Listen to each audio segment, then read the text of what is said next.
பரமண்டலங்களில் இருக்கிற எங்கள் பிதாவே, உம்முடைய நாமம் பரிசுத்தப்படுவதாக.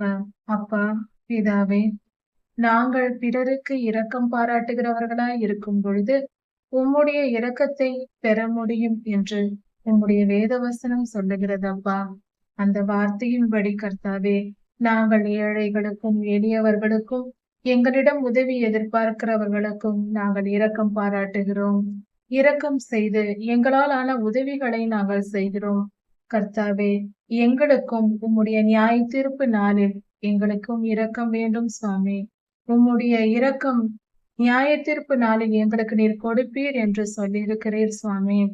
ஆம் கர்த்தாவே, இரக்கம் உயர்ந்த குணமாக நியாய தீர்ப்பில் நிற்கும், எங்களை காப்பாற்றும் என்று நீர் சொல்லியிருக்கிறீர். அதை நாங்கள் உணர்ந்து கொள்ளுகிறோம் அப்பா. கர்த்தாவே, நாங்கள் பிறருக்கு இரக்கம் பாராட்டுகிற மனம் உடையவர்களாக எங்களை நாங்கள் மாற்றிக் கொள்கிறோம், மனம் திருந்துகிறோம். நாங்கள் கடின இருதயம் இல்லாதவர்களாய் எங்கள் இருதயத்தை மாற்றி பிறருக்கு இறங்குகிறவர்களாக, உதவி செய்கிறவர்களாக, நல்ல மனம் உள்ளவர்களாக, நற்குணசாலிகளாக நாங்கள் மனம் திரும்புகிறோம் சுவாமி. நாங்கள் நீதியாய் நடக்கவும் பிறருக்கு இரக்கம் பாராட்டவும் கற்றுக்கொள்கிறோம்.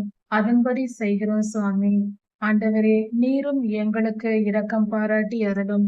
இவ்வுலக வாழ்க்கையிலும் எங்களுக்கு எல்லா விதத்திலும் உம்முடைய இரக்கம் தேவைப்படுகிறது.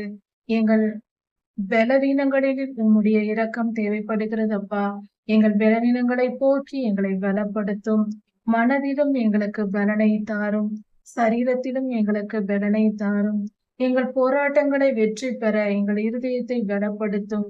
உம்முடைய திருநாமம் மகிமைப்படும்படியாக எங்கள் வாழ்க்கையின் எல்லா காரியங்களிலேயும் நாங்கள் வெற்றி பெற உம்முடைய இரக்கம் எங்களுக்கு தேவை சுவாமி.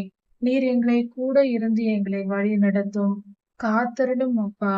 எங்கள் எல்லாவித போராட்டங்களிலிருந்தும் நாங்கள் வெற்றி பெறும்படியாக எங்களை பலப்படுத்தி எங்களுக்கு இரக்கம் காண்பையும். எங்கள் வழிகளை, எங்கள் வாழ்க்கையின் வழிகளை எங்கள் மேல் இரக்கம் வைத்து அவைகளை சரிப்படுத்தும்.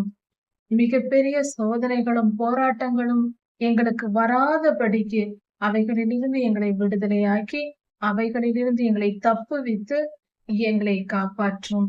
உம்மை நம்பி இருக்கிறோம் சுவாமி.